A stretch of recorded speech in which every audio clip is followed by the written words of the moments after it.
12 นาฬิกาค่ะ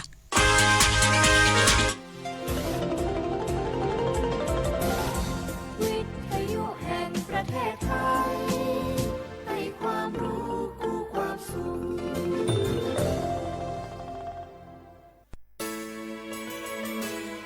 สถานีวิทยุกระจายเสียงแห่งประเทศไทยจังหวัดเชียงใหม่ AM 1476 กิโลเฮิรตซ์สถานีวิทยุภาคภาษาชาติพันธุ์แห่งเดียวในประเทศไทยที่มีความทันสมัยเชื่อถือได้สร้างอัตลักษณ์กลุ่มชาติพันธุ์สู่สากล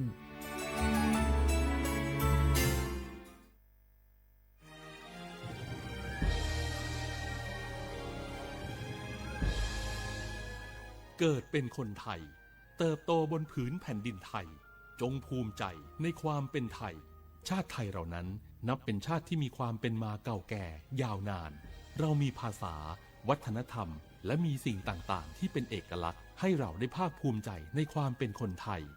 เราควรเห็นคุณค่าและมีความรักชาติหวงแหนแผ่นดินอันเป็นมรดกของบรรพชน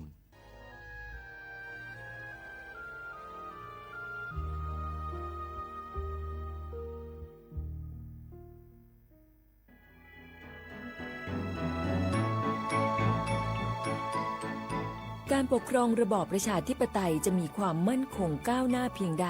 ขึ้นอยู่กับการที่ประชาชนในชาติรู้จักสิทธิเสรีภาพทำหน้าที่ตามความรับผิดชอบและมีคุณธรรมเมื่อมีความคิดเห็นที่แตกต่างเราจึงต้องเรียนรู้และแก้ปัญหาไปด้วยกัน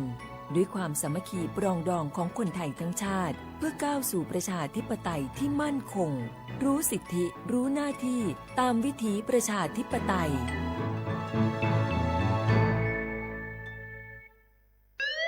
คุณผู้ฟังคะทุกวันนี้มิจฉาชีพมาในรูปแบบใหม่ๆมากมายที่เราอาจคาดไม่ถึงผมเนี่ยก็เคยโดนมิจฉาชีพโทรมาบอกว่าเป็นเพื่อนสนิทแล้วขอยืมเงินโชคดีนะที่เพื่อนคนนั้นอยู่ด้วยกันกับผมเลยรอดหนูก็เพิ่งโดนโทรมาบอกว่าเป็นตำรวจบอกว่าหนูมีคดีเกี่ยวข้องกับยาเสพติดแล้วก็ต้องโอนเงินไปเพื่อเคลียร์คดีโชคดีที่ตั้งสติแล้วก็ตรวจสอบก่อนไม่อย่างนั้นเงินเก็บหนูคงหายหมดแน่ๆเลยหากมีคนอ้างว่าเป็นเจ้าหน้าที่หรือให้โอนเงินอย่ารีบเชื่อต้องตรวจสอบข้อมูลกับหน่วยงานโดยตรงห้ามโอนเงินหรือให้ข้อมูลส่วนตัวเด็ดขาดและอย่าลืมนะคะว่าถ้าหากพบข้อความหรือโทรศัพท์แปลกๆให้แจ้งเจ้าหน้าที่ที่สายด่วน191หรือ1599เพื่อช่วยกันป้องกันและหยุดยั้งมิจฉาชีพค่ะร่วมด้วยช่วยกันเฝ้าระวังภัยรู้ทันมิจฉาชีพเพื่อความปลอดภัยของทุกคนด้วยความปรารถนาดีจากสำนักงานประชาสัมพันธ์ที่3กรมประชาสัมพันธ์ฝนตกหนักน้ำท่วมภัยธรรมชาติที่เราหลีกเลี่ยงไม่ได้แต่เราสามารถเตรียมตัวให้พร้อมเพื่อความปลอดภัยของทุกคนในครอบครัวได้ก่อนน้ำมาเตรียมตัวให้พร้อมเก็บของสำคัญขึ้นที่สูงเช่นเอกสารสำคัญเงินสดและสิ่งของจำเป็นอื่นๆและถ้าหากบ้านอยู่ในพื้นที่เสี่ยงให้ติดตามข่าวสารจากทางราชการอย่างใกล้ชิดเตรียมไฟฉายแบตเตอรี่สำรองวิทยุสื่อสารและยาสามัญประจำบ้านไว้ให้พร้อมและอย่าลืมตรวจสอบเส้นทางอพยพที่ใกล้ที่สุดด้วยขณะเกิดน้ำท่วมอย่าเดินฝ่าน้ำที่ไหลแรงหลีกเลี่ยงการสัมผัสกระแสไฟฟ้าและหากต้องอพยพให้ปฏิบัติตามคำแนะนำของเจ้าหน้าที่อย่างเคร่งครัดเมื่อภัยผ่านพ้นตรวจสอบความเสียหายของบ้านและทำความสะอาดเพื่อป้องกันโรคที่มากับน้ำท่วมเตรียมตัวให้พร้อมก่อนภัยมาถึงเราจึงจะปลอดภัยด้วยความปรารถนาดีจากสำนักงานประชาสัมพันธ์ที่3กรมประชาสัมพันธ์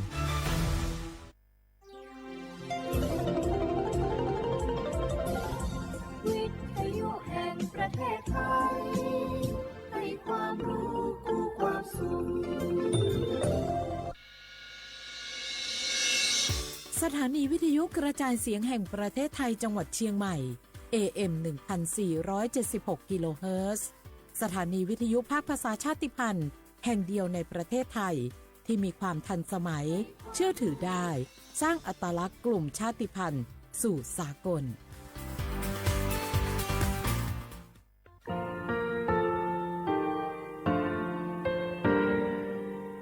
งาคือมีติปิเพกาวิเชแลงาคือติกาติชื่อแลติเลเพกาวิมาเฮยักข้างาคือชอยาออโตโคโลกาติเทวิออเคโอคาติผาคาชูโยอาชูโยวิโยกาคาเดติเลอติแกกาพุติลาวิทปาโต งาคือชอยาอาสาติกาเวโยงาคืออตุคโลออกคือออกคากาติเชเวเวอีเวมาโกติยาเลเลทอกาอายีเวคาชเวเพเวโยอลากัวงาคืออตุคโลออกคือออกคากาติยายามาเตยาลาเวลโกงาคือชอยาทอกาอาสาติมากาเวคาชูงาคือมีติปิเพกาเวเจแลงาคือติมูติสติเพแล้วติกาลีอาชุยเวอเวปุตาเวกันติภาคาเสติเกคาเดกากาติเชเวทัปาตองาคือมีติปิจะเขเพลากาเวโยเชแลงาคือเทโจมคุโคางาคือมียาถาตอกคอปิลาตาเวปุราเวติเชเสนีเสหปามัชหปานิหิงาติเชออกขอทามัววิทยาลัยวิชาการศึกษาประสานมิตรโกเวออคโลจากเกรทาไทโจมคุโฮกางาคือมียาถาปิยาลาตาวิตอกคติพายโย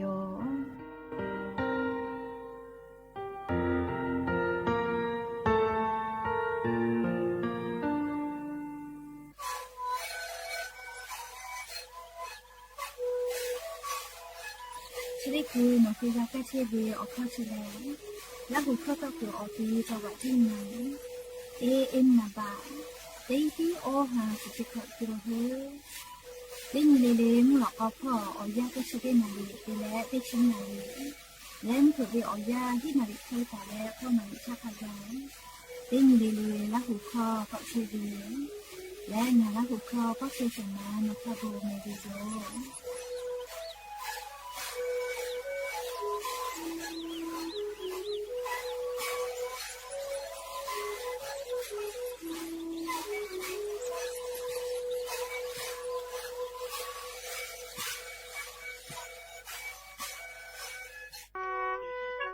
งาคือแท่งมีชอแผวิทยาธาเชษาจอซาพ่อกาเกือกาจอเวอจืติพางาคือแท่งมีเวอเลี้ยวค่ากฎหมายค่าเสือปอลาท่าตาแลงาคืออาสาเลทักขะไกเชษาจอซาพ่อเวอจืติพาแลงาคือแท่งมีอคโลเชตาวิชอติพาอปูกาเกือกาจอเวอจืติพาแผวิโยเชแลงาคือสตาวิแลสิทธิบัตรทองไม่กาสิทธิเศษฉบับโคเวติพายโยอาจุยารัฐบาลเชษาจอซาพ่ออปูผู้ดีแต่ละตาวิโยงาคือมียานาลาโกลาเวทยาธาผู้ดีจอคโลเยและหาซากตัวอปูสำนักงานหลักประกันสุขภาพแห่งชาติยูคืออ้อและงาคือมียาติพาเชษาจอซาพ่อเยตัวอปูยูคือกักคาติพากูเลติเกเชวิโยเชเวแลงาคือมีเวอเลี้ยวข้าวพรบหลักประกันสุขภาพแห่งชาติมีฮีงาหาอชงะขอท่าตาวิโยผู้ดีเชเวทาคณะกรรมการหลักประกันสุขภาพแห่งชาติอเลียวค่าแต่ตาวิคาสือนี่แหละแยกไอเทวิโยสปสชแล้วเจ้าอยากขอลาเวจีเยลูเพเวทาวาสิปีเวเตขอเลยมีฮาปาเตเลอกูฮาปาคากาบัดทอกาตาเวเตมุทาวาสิปีเวยาฮูมาอฮาปาโคเวเตผาเตขอคาเจจะหาซาเพเวอยู่ยาเอขอฮาปาเตเลนี่ขอคากามาเปไก่ปุ้ยเวอานาเพเวชอเตมูอดซาอานาสัตว์เวอานาเนี่ยมาเสอานาอุนุเนขออสจาอานาอลาเสอานามาเรอานาอสชอเวอานาอาสาขอชงะขอโคเวเตพาอุนุเนลูเวชออสุโจตุกามากาเวชอทาลัสเมียเพเวชอเฮชไอเวอานาชอเตฮักกิลุโคตาเวชอเตเผาปูเพเวโยขอจ้าแลนานี่คือไซโดสปสชเตเสเสศูนย์สปสชเขตเตเชียนใหม่นาบะสูงาเสมีหิงาเสงาอโคกะสุต่อพ่อเวนาบะเตขอสูและนิมาสอานาพ่อเวเตเสนิเสยาเอเตเลชมอเตเลโอโปโยงาคือเจ้าวัดจิ้งใหม่ออกข้อต่อเกือตีออกคโลโฆษณาติผาคือกาเวลโกจ้าดาลาเพวิโยอลโกงาคือจิ้งใหม่ออกคโลเวสถานีวิทยุกระจายเสียงแห่งประเทศไทยจังหวัดจิ้งใหม่แลออกข้อต่อเวสายาติผาสู่ไกเวกาวืจ้านอคือและโฆษณาติผาคือกาเวลโกจ้าดาคือโทรศัพท์นำบัตรแม่0 5 แซนี่สือขอ0ขอฮีมาเฮเลกะ0ก้อนี่อ้อขอฮีงาสือก้อโทรศัพท์นำบัตรชเวทะจ้าดาและโฆษณาติผากุลาเพวิโย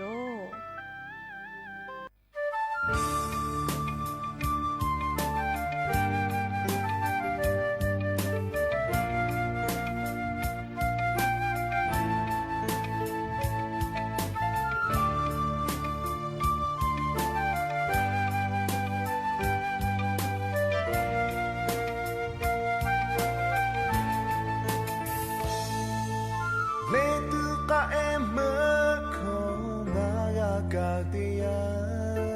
งาเวนีมาชีขอโนทะโดโนจา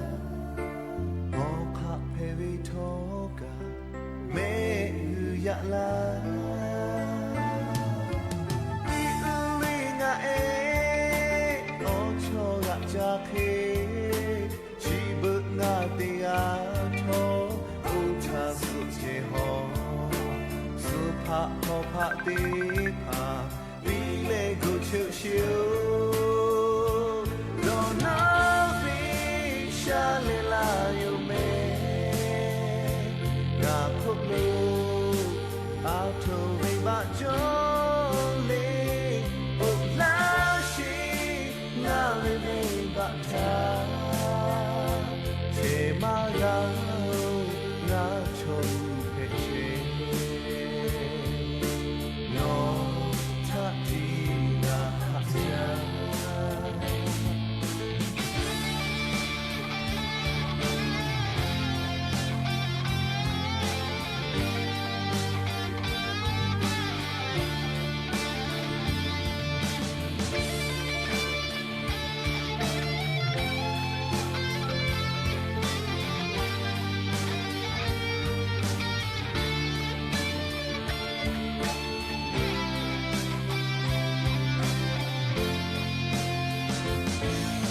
เลตุกาเอเมโค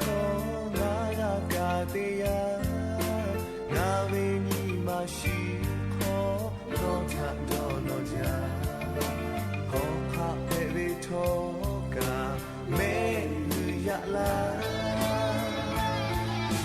วิอุริงาเอโอโชกะจาเคชีบุงาติยาโทอุทาสุเจโฮสุภะโมภะติภาวิเลกุชุชิวโดนาวิชาลายุเมนาคุลูอาโทวิบะโจเลอุลาชิงาเลเมบะทาเทมารานาชมเพเชโน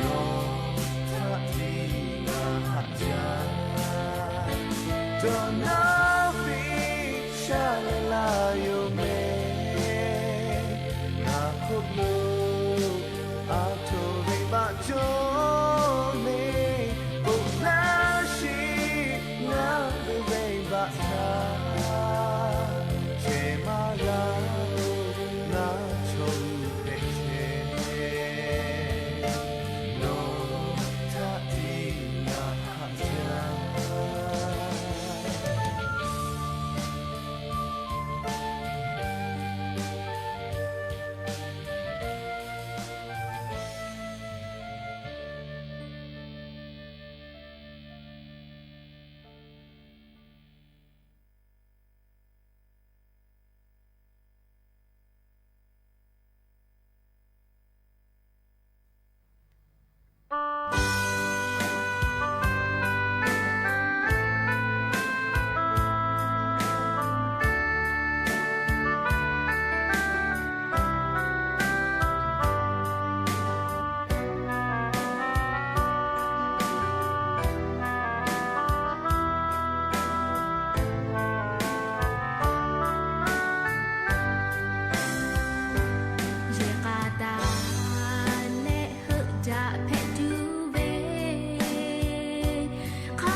僕をチェレ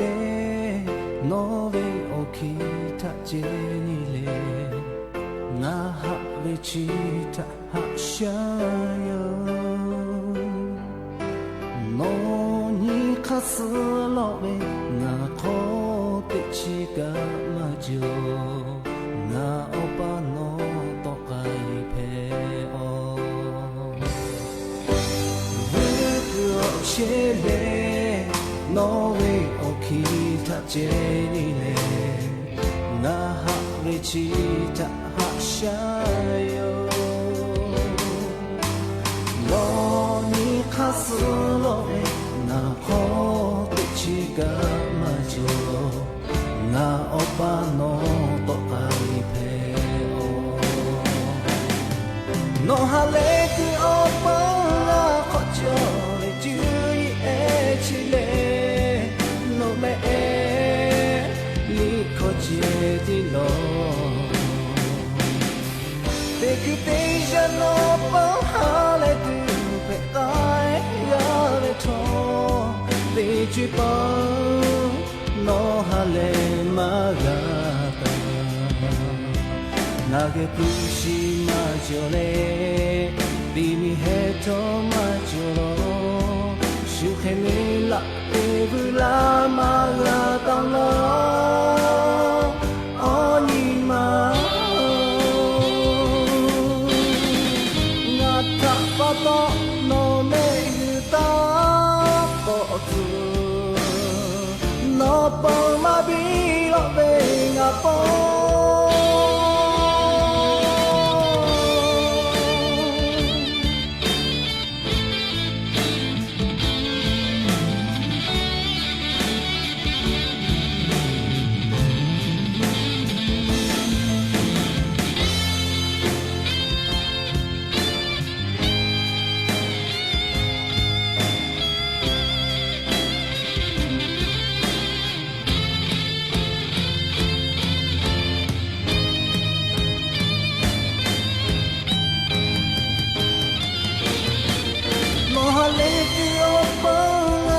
ちょれじゅい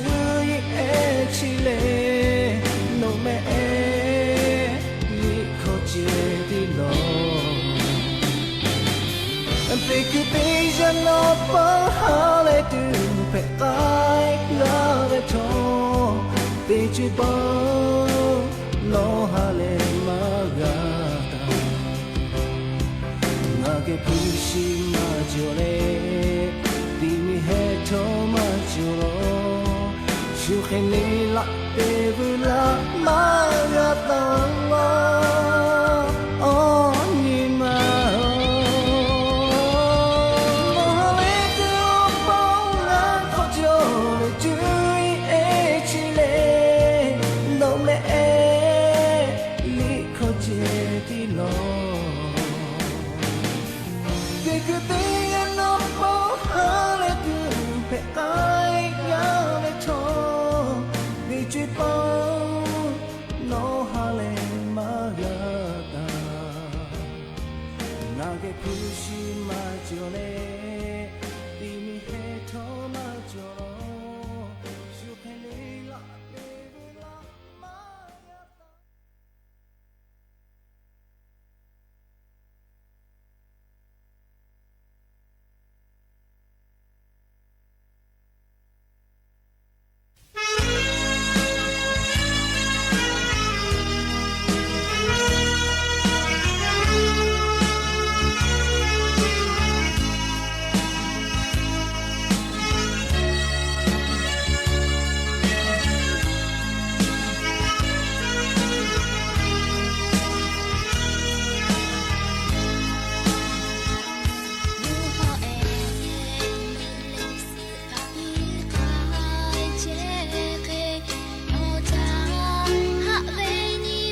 做个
配自个修，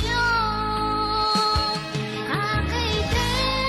做个都当阿妈把那斯托被托哈切哟，什么嘞谁他，那些家嘞哈达达尼个。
อบูดาจาวิโยอยากยิ้มหลอกก็ติปอทอกาดาจาวิโอยาเฉาะคลงะคือติปอกกะมีลาแล้วชุป้าอุปาโลเชตาวิงะคืออวิโอนีละหุยาติพัทะติแกไรกาอบูดาจาคโลลุลาเลกับผู้กะหมอดะแล้วขอกะกอกะดะกิเชวิทะปะตออลอเปติกะเลเลทะตะอุยอยาวิโอคโลละเซจาแล้วไรกาอบูดาจากุวิโอคโลหะอยู่ลาวิโยแมฮาวิโอวิโอเนียละหุยาข้าพ่อเชพ่อโลเชตาเวข้าคิเพเชเลติกาเลทอกาจาเมดอเมซเมกาเมฮาเลดอซาเชอลินาจุดเดจเวอยาคโลกานี่คือไทมิงกอคโลแลมุยิขอยามาปุเฮวิทาปะตอเลงะคือติกาเลกาอเจ้ายาคัสเพตอลาเชเวอันนาอากอติพัทานี่คือต่อดะแล้วปูกะกะกิตูติกาเลกาจาวิดอวิเชวิจอวิเตจิเลพ่อวิทาอายีอยู่แล้วอาชุยอตุยอยะกะทะคะแดญหาซาดะกิกะตุอปูติกาเลเชซาจอซาพ่อกะอายีอยู่แล้วคะแดหาซาดะกิสิแม่ยะนี้เวียวยาวคโลแลยาเซงาลิคอติพอเชเวเลอลออายุเวอลอลุลาเลอโทรศัพท์นะอุกติเชวิทัปโตลิคอติกะพอกิเชวิโยแม่เลเขกลอคอลาวิโยเฮกลือตาเวนาลิอยาชติพาเลเลงาซาตาติเปาลาตุโยแม่เลเขกงาคือลาหุยาลุลาเชวิกาลินิพอนพอกะนะเลนิพอกะกากาพอนาเลออกาปิดะกิเพวิโยเลวิทยุเรดิโอ AM ติฮิโอหาสชิคกิโลเฮิรตซ์ติไลพอเพวิโยลิเปือเลนิพอติพอFacebook Fanpage สวทเชียงใหม่ AM 1476พอกะไลฟ์สดติดต่อไปเชวิโยอวิออนีละหุยาติภาลุลาเลกากากะหมอวิทยาทาเลติกาเลกะอชอปะทะเปปีเพวิโยติกาติไลฟ์ติกาติแชร์ติกาติคอมเมนต์กดไลค์กดแชร์ติแล้วติแกออกาปิดะกิเพวิโยแล้วลิยะนี้เวียวยาวคโลทอกะชติซอคโลแลยะนี้แลซุปเปอร์ติงเพวิโยยะนี้แหละก็ฮับปาเสถบาฮับปาคโลยะญอติชงานี้วันเพวิโยและจะขอนี้หินชงาขอสขอฮาวิโอวิโอเนียละหุยาติเผาเตฮะเลมุเพวิโอยาหินาริควายเลเปือเลตาวาวิโอยาลอโกติชุตินาลิตาเลซาอุมลอโกติชุนาลิทักกะงาคือละหุคอไรกาอบุดะเจ้าคโลละหุคอตอกิเชวิโยเฮโกยะนิวิโอยากายูเวลาตาเวซาตาอลอติพาไลลอจอตาวิโยจะได้คืองาคืออลอเปติลอติแกยูเวลาเลกาดะเจดะกิตุเวงาคือเมียวคโลแพกิเชเวมุชามุยิมกะมุหอพ่อจันดาวิสาตาอลอติพาทาอลองะคืออยู่เวลาแลเลติแกกาดะเจดะกิตุโยแมและยันนิเวอยาคโลเลอลอเปติลอ นาเลจุยจอปากรมอุตุนิยมวิทยาพ่อยกคือฉันแต่นี่แหละอลอซาตาติผาปิลาเกตาเวงาคือไทมิกอคโลเลยยะนิเวอยาคโลไทมิกูอฮอเตตอและเลไทมิกูมูนิตอพ่อแล้วเลไทมิกูอก็จะเตตอพ่อติกะติติลอกุกะมุยีจอมาลอแม่เลยะนิเวอยาคโลยะคะไทมีอนาเตตอพ่อแลมุยีอาจจะก็ยอยะลาเวลอလေရညဝယောခလိုညဝတရထားထဲမြောနာတိတော့ဖော်လေတိဟာဝရအော့စပစေจิแม่เลมุยีเบหุตาเวมาเวจังหวัดเมฮอซอลำพูลำปางจังหวัดตากสุโขทัยพิษณุโลกและจังหวัดกำแพงเพชรเพาะเจเลมุยีติฮาเวียออดสเปเซเบหุตาเวปุตตะเลกาลิภาคอีสานพ่อขอสเปเซเลขอสเปเซเจไทมีก็จะติต่อสุสเปเซจิแม่เลไทมีมุนีต่อพ่อสุสเปเซไทมีก็ฮอติต่อขอสเปเซตาเลสุสเปเซและกุฏิพ่อกะสุสเปเซจิแม่เจอเลยอย่างนี้เวอยาวขลุแต่นี่ก็ตาเวมุยีเบหุตาเวอเจติพายโยเลขกว่าก่อนนี้ไกซาเลจะได้สอขลุมุยอคาติพาคาคิพ่อหมอปืตาเว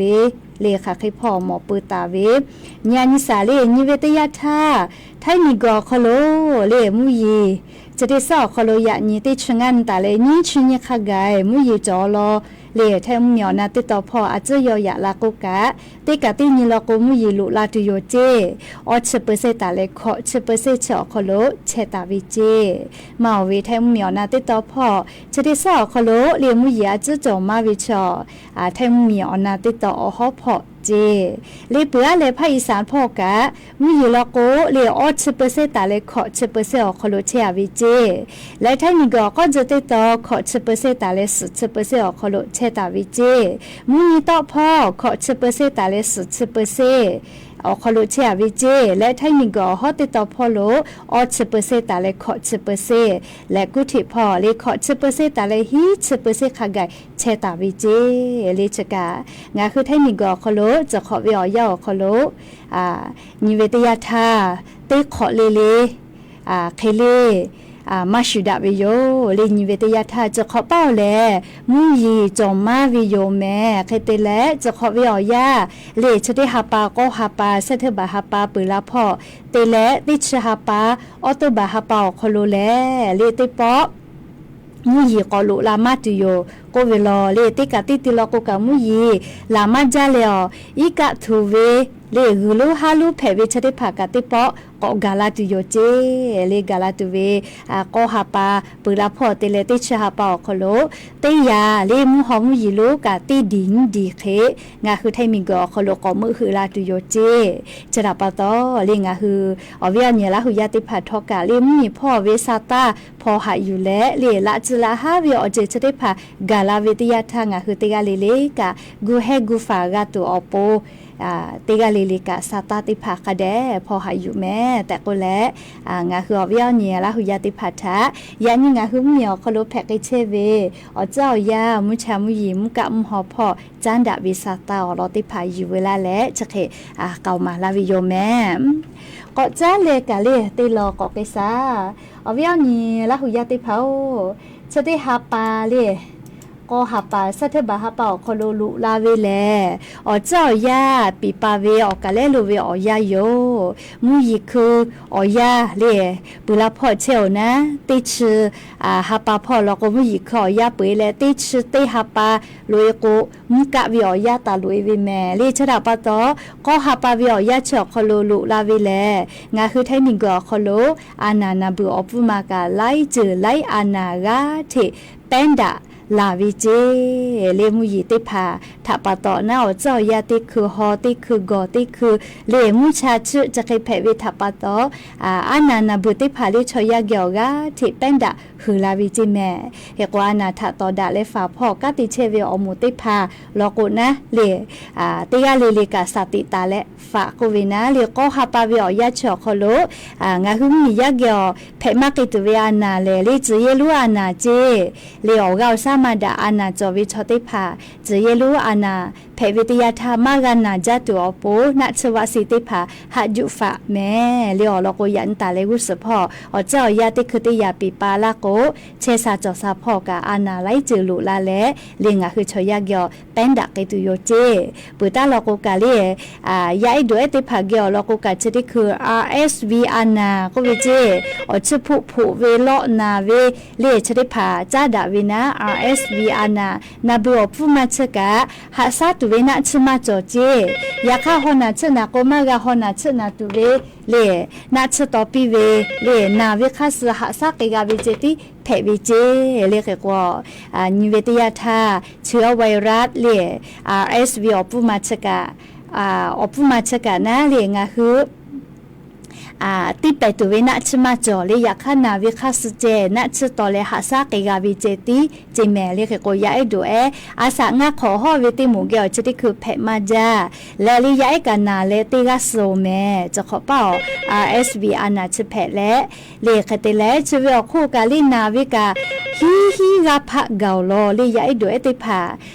เชื้อไวรัสนาบือเลย RSV ก็เวเลยอชพุทะติลูเวเลอชพุผู้เวโลนาเว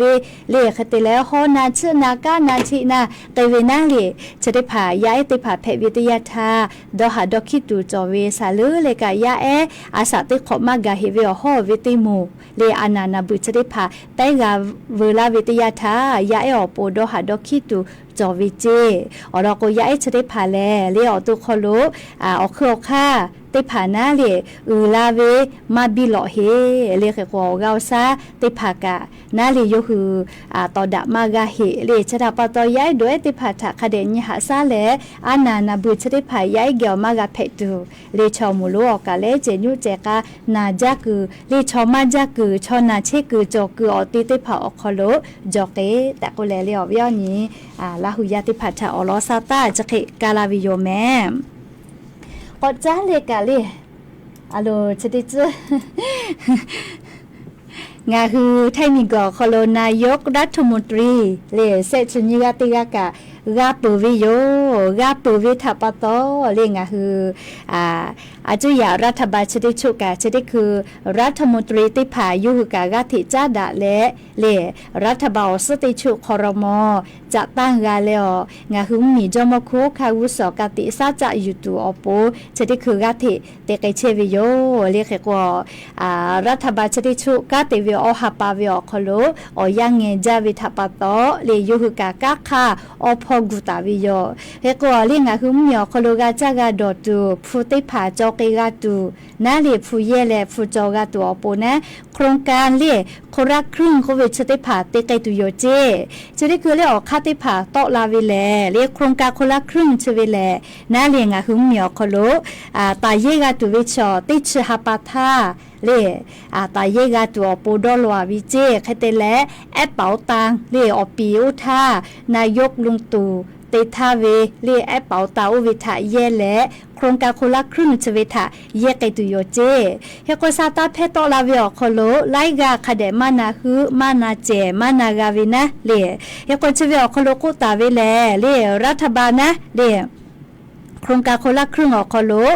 พี่ไก่ตัวขอชื่อออชื่อกะกว่าวิโยเล่ใครแต่ละงัดชื่อกะกว่าวินะงัดชื่อลก็ตีกติกูนะขอชื่อออชื่อลก็อาจจะอยากรัฐบาลเล่โครงการคนละครึ่งออกโลต่อไปติโกติฮับบะวิขอชื่อบะปีลาวินะเล่คือคนเนี่ยหึมมียาออชื่อบะกะตวิอยากข้างัดชื่อลก็เล่ตีกติกูเล่ต่อไปฮะติฮาลก็ตีกวิงัดชื่อบะเล่ใครกะตวินะคือคนชื่อวิออกข้าติพาเล่คาเดนะคือนากาตัวโปยานิงาอยู่เวลาตาวิโยเรียกก็อยู่หือแปตาเวเกนาลินคาเจเรียกโครงการคนละครึ่งเจาะคโลเตไกตัวเวนะเรียกก่อนนี้ค่ะแปตาเวอลอเตคาเลเรียงาหึมมียาภาษีคือเชเวเรียเสียภาษีบุคคลธรรมดาก็เวนะบุคคลธรรมดาก็คือหาปาฟูจากาติเชเวชอติผาผู้ลุละคือเจจอเวชอติผาเตขอติปอลิงาคือภาษีบุคคลธรรมดาจะได้ผาการายงานเชเวติผาลกูกาเวเล่อาจจะอย่ารัฐบาลแต่เวเคเลมากาเวลกูภาษีมากาปือเล่อยากติผาลกูฮับปับฟุมาเวทับปะโต กาวิพ่อมาแล้วก็งาหึงมีอเลียวค่ากฎหมายค่าซื้อภาษีกาต่อวิพ่อแต่วิค่าซื้ออยู่คือภาษีกาคือวิโย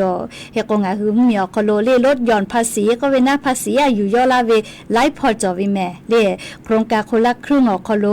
วิเจติไม่เลไล่พอกะจอเวเลภาษีอยู่ย่อลาเวต่อปาติก็นอยาจโกยาอปกะภาษีอยู่ย่อกาเวอปอิทะฮูเชเวลกกะเลอปอิฮูเชเวลฐานติภาอยู่กะแลภาษีมากะเปิดตัวอปอยู่ย่อกาเวเลกก็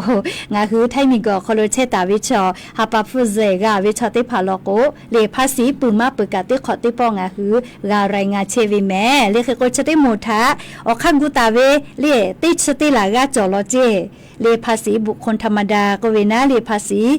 คดีรายงานเชวิชติโมเลงาคือไทมีก็คโลติชติลากาจอลเจแค่ก็ชติโมทาเลปิไกตุเวแล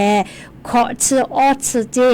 ขอชื่อก็วิชาเล่รัฐบาลเป้าขอชื่อเปอร์เซ่แค่แต่แล้วงาคือมียาเล่ภาษีบุคคลธรรมดากับเปิดเชเวติหมูลโกออชื่อเปอร์เซ่เจเลชอลอติหมูนะภาษีออกคอลเชอเวติหมูเล่เพื่ออะไรนี่หมูติหมูเล่งาคือมียาติพาและเล่บัตรสวัสดิการแห่งรัฐจอตาเวติพาลโกอพิคาสเจติกาติคูงัดชื่อนะเล่เฮก็อาจจะอยากงัดชื่อเปอร์เซกาลาเลเนี่ยคือมียากงัดเปอร์เซกาอยู่ต่อวินะเฮก็ติกาติคูเล่ต่อวิจะเก็บแผ่วิโยเล่ก็จะเวกเอาคารุนคาเจติรอเรียกก็จะกะแอปเป๋าตาเอาปีเข้าก็แย่ก็เวเรียกก็งาหัวซื้อก็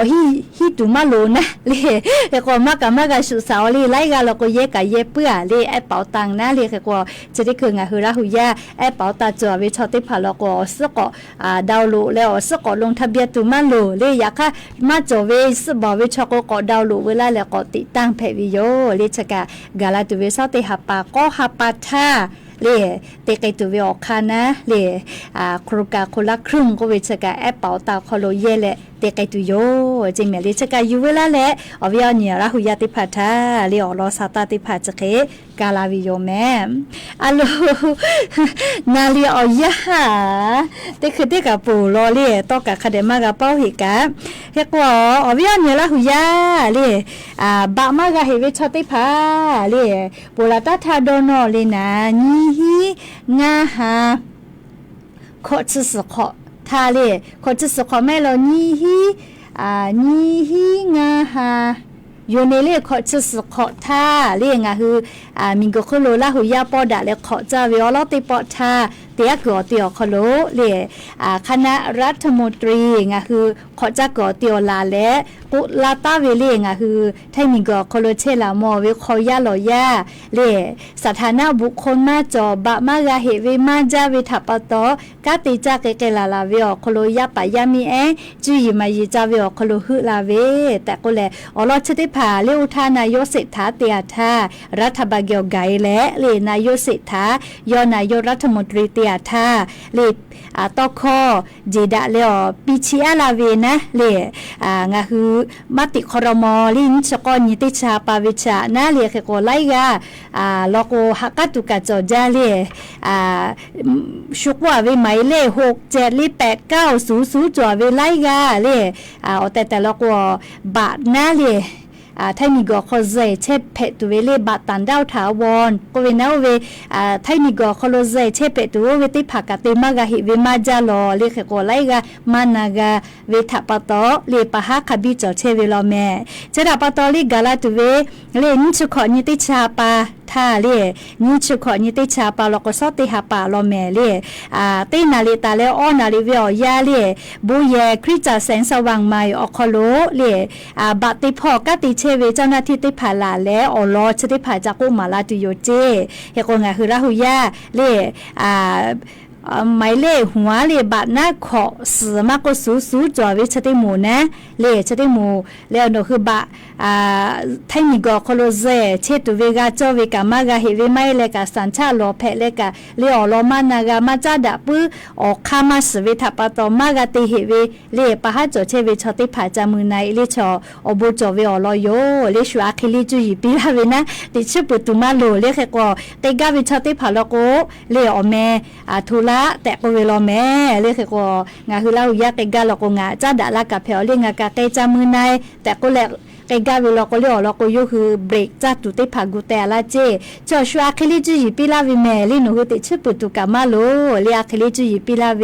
มือนากาเวชาเตพาเราก็ไกแลจามือในแผวเลยนี่ชุขอนี่ติชะปาทาเจเลยชะกะอบจเวอลอเพเวทัปตออยู่เวลาเลี้ยวเวียเนี่ยละหุยาติพาทาเลี้ยวอลอซาตาติพาจะเคชลากาลาวิโยแม่แล้วก็ยานิมุลก็เวียยาเลียนาเลียยากะปุลาพอเชียวลอแม่เลียนาเลียอยากะปุลาพอเชียวเฮก็ลูลาเลกะกะพอนาลาเชเวเตกะเลเลกะอบูจาแม่เฮก็ยานิมุลก็เวียยาเลยูเวลาตาเวซาตาติพาจะเคไมเจติโยแม่เฮก็อำคะเวียยาเลฮินาริควายตาเล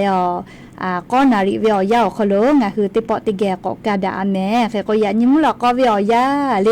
selalu pilih muka tawili kan nabu kunisa ko wichiti poko phala ti yo le ole mu he ko tiga le kacha me do me che sa cho sa ha le do sa le da vyo nyo ha phe pi me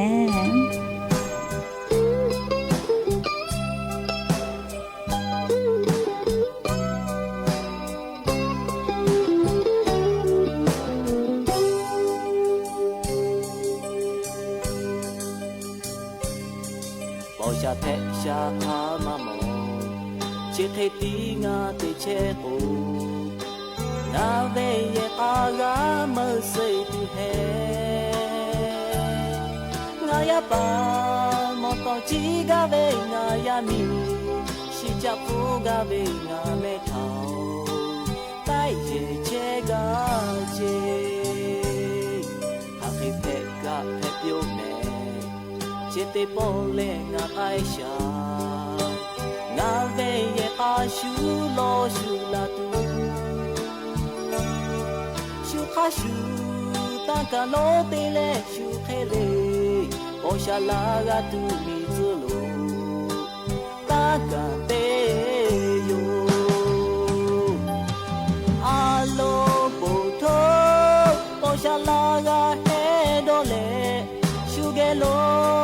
cha chi cha ngà lệ tê về chi tê bồ lệ mẹ ô ala ga shu na bu tho ne sha ve ja za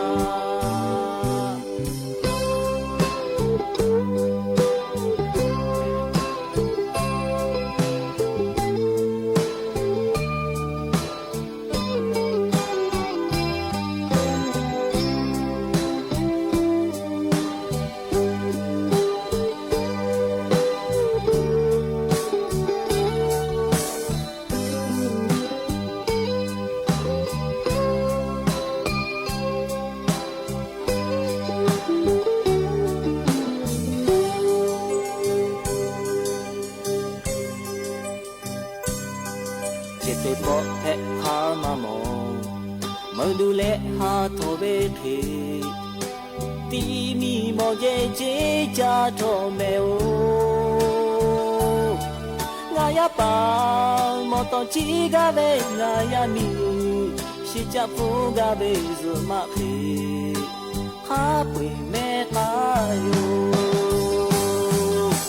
อาโลปุโทโอชาลากาเฮโดเลชูเกโลchi cha ngà lệ tê về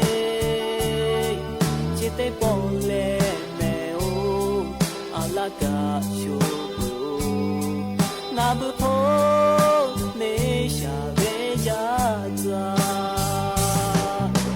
alo po tho po sha la ga he do le shu ge lo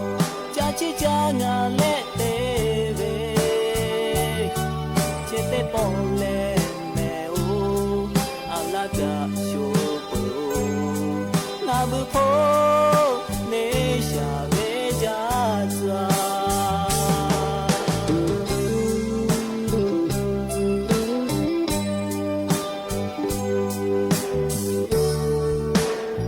ที่ทรงปฏิบัติพระราชกรณียกิจด้านต่างๆเพื่อประสบนิกรชาวไทยหมายชโยรายงาน ด้านสำนักพระราชวังเชิญชวนประชาชนสักการะพระบรมรูปพระบาทสมเด็จพระปรเมนทรมหาอนันทมหิดลพระอัฏฐมรามาธิบดินทร์ผลงานสร้างสรรค์ของอาจารย์ปัดบุญยรังประติมากรแนวหน้าของเมืองไทยโดยสามารถถวายดอกไม้ที่พิพิธภัณฑ์จัดเตรียมไว้ให้เพื่อระลึกถึงพระมหากรุณาธิคุณที่มีต่อประชาชนชาวไทยเป็นล้นพ้นและร่วมสัมผัสเรื่องราวประวัติศาสตร์ในนิทรรศการศตวรรษอนันทราชาบารมีแห่งแผ่นดินเนื่องในโอกาสครบรอบ100 ปีพระบรมราชสมภพพระบาทสมเด็จพระปรเมนทรมหา